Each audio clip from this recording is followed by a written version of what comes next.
Hello and welcome to my YouTube channel. Now, you might be wondering why I am dressed like this instead of my usual collared shirt. Well, the reason is that this episode is about the famous privateer, Sir Francis Drake, and also my first pirate episode, You Land Lovers.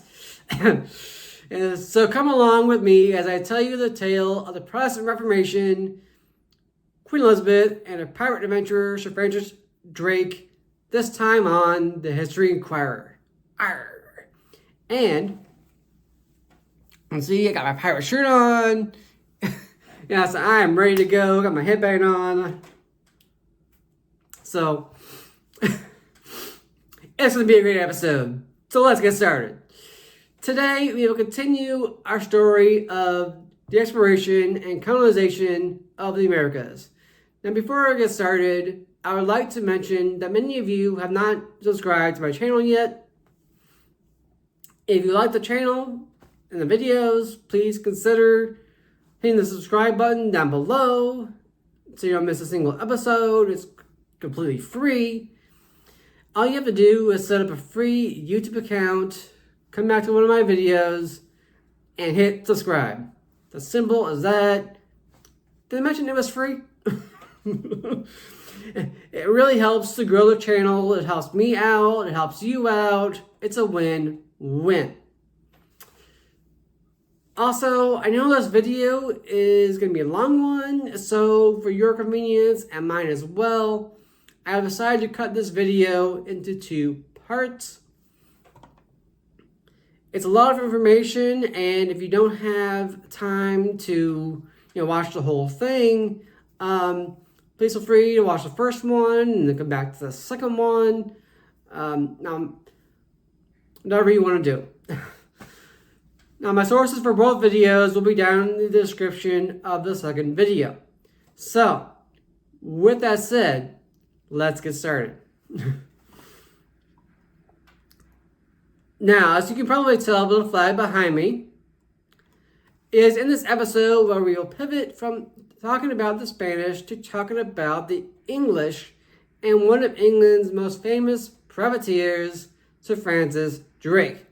Yes, like I said, this is our first pirate episode.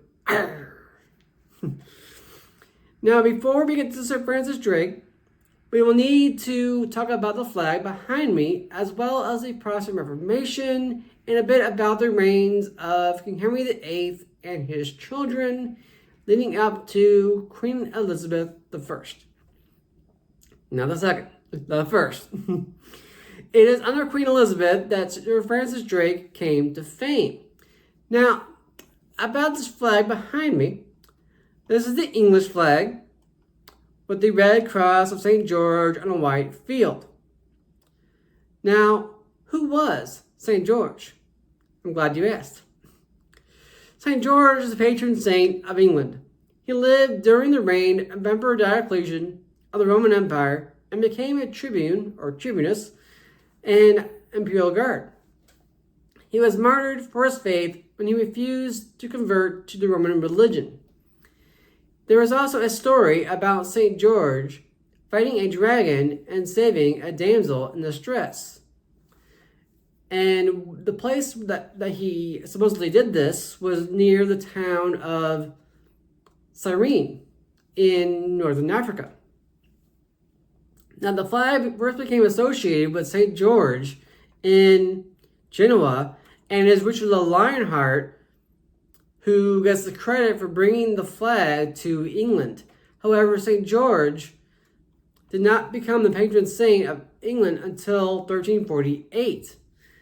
It was during the Protestant Reformation in England that the flag of St. George became the only flag of a saint that could be flown and was adopted by the English Navy and Merchant Marine, or the merchant adventurers, as they were known at the time, including Sir Francis Drake. Now, the colors of the flag also have meaning. White stands for peace, and the red stands for bravery. So this would be a flag that Sir Francis Drake would have flown from his flagship, the Golden Hind, as a privateer in the service of Queen Elizabeth I. Now, of course, the Golden Hind was not his only flagship. However, it is the most famous. And more on that later. So yes, it was the English flag and not the skull and crossbones that would come later in the 1700s. It also wasn't that one. Or that one. Or that one there. And hey, I think I see Blackfish flag.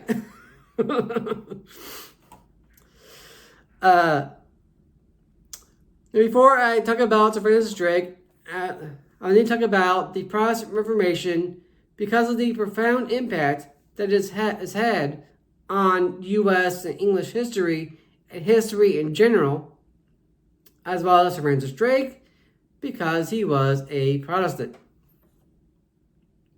The Protestant Reformation began in 1517 on October 31st, All Hallows Eve, or Halloween, if you prefer, with Martin Luther hanging his 95 Theses on the door of Castle Church in Wittenberg, Germany.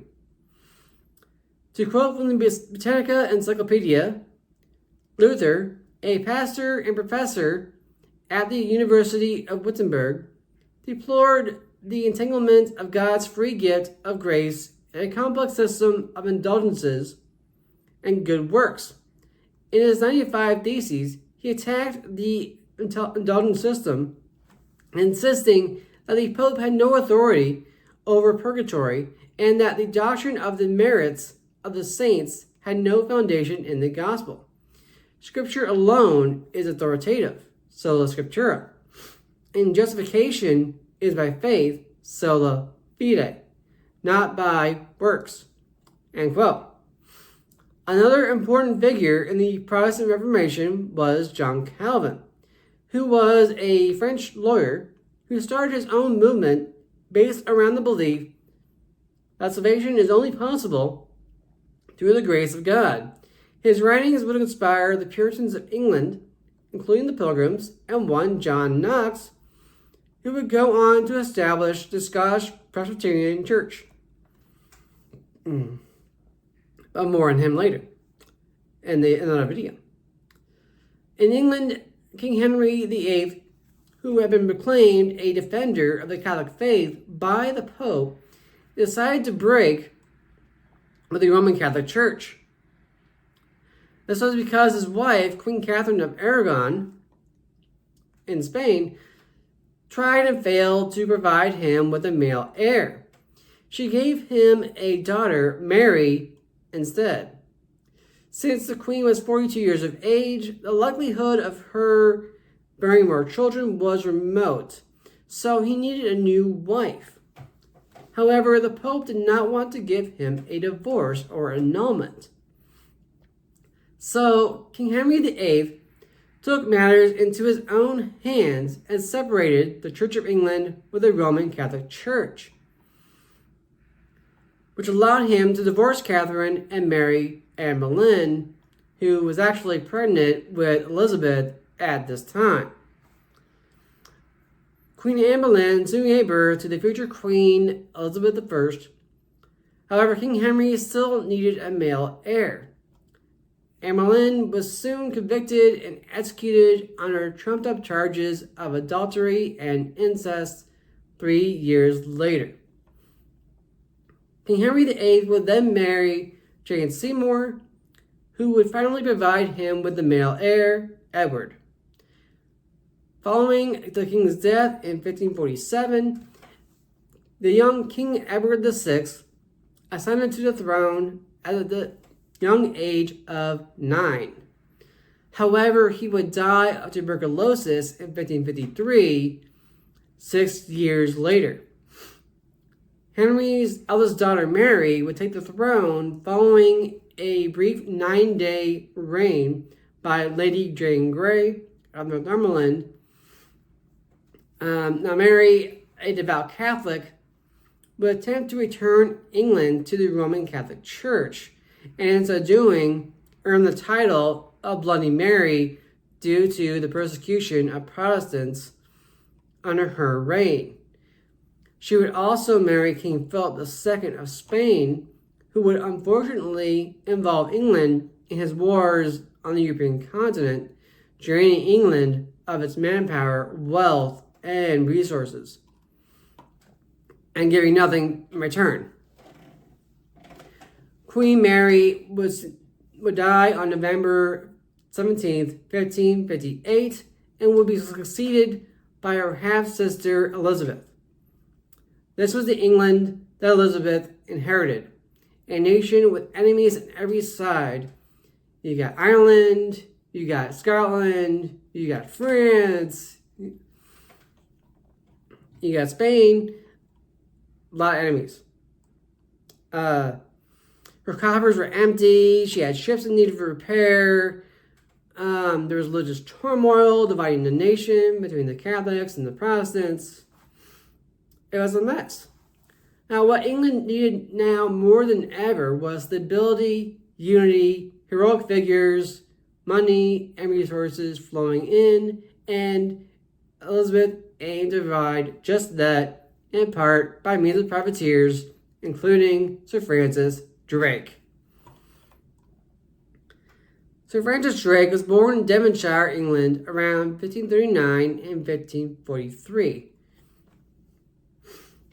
It is not known for certain the exact year he was born, but we do know that he was the son of a tenant farmer, Lord Francis Russell, the second Earl of Bedford. His father then fled the county, either due to religious persecution or due to being charged with assault and robbery under arraignment. Young Francis was brought up in the port of Plymouth, both by his father and his relatives, the Hawkins family, who were merchants, smugglers, and pirates. They engaged in trade, both legitimate and illegitimate. And as the illegitimate side of things, where the smuggling and pirating bit from. Drake's family were militant Protestants, meaning they did not like Catholics very much and were zealous with their faith. Francis Drake, by age 18 to 20, became the captain of a bark, a type of sailing ship with 3 or more masts that was faster and longer than a caravel and could carry more cargo. This was during the early 1560s, and it was during this time, under the reign of Queen Elizabeth I, that English privateering really started to flourish. The Admiralty Court would issue letters of marque, also called letters of reprisal, to ship captains that would allow them to seize ships belonging to Spain or any other foreign power specified. In practice, however, the English privateers seized any ship they could get their hands on, mostly Spanish, but also Dutch, French, or Italian.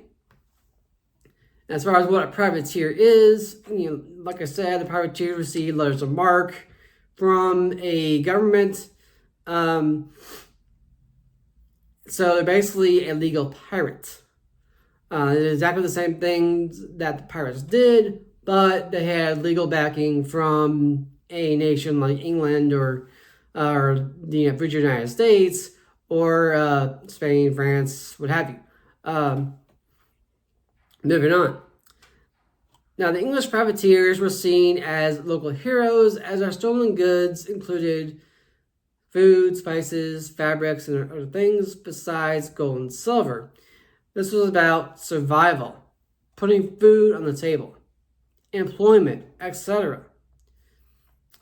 Now, why would the English be against the Spanish, other than the fact that the English were Protestant and the Spanish were Roman Catholic? Well, the fact of the matter is, I'm glad you asked. Now, you see, the Spanish Inquisition in 1562 started to seize English ships on the charge of heresy. Lutheranism, they called it. This would lead to a decline in Anglo-Spanish relations and an increase in piracy by the English.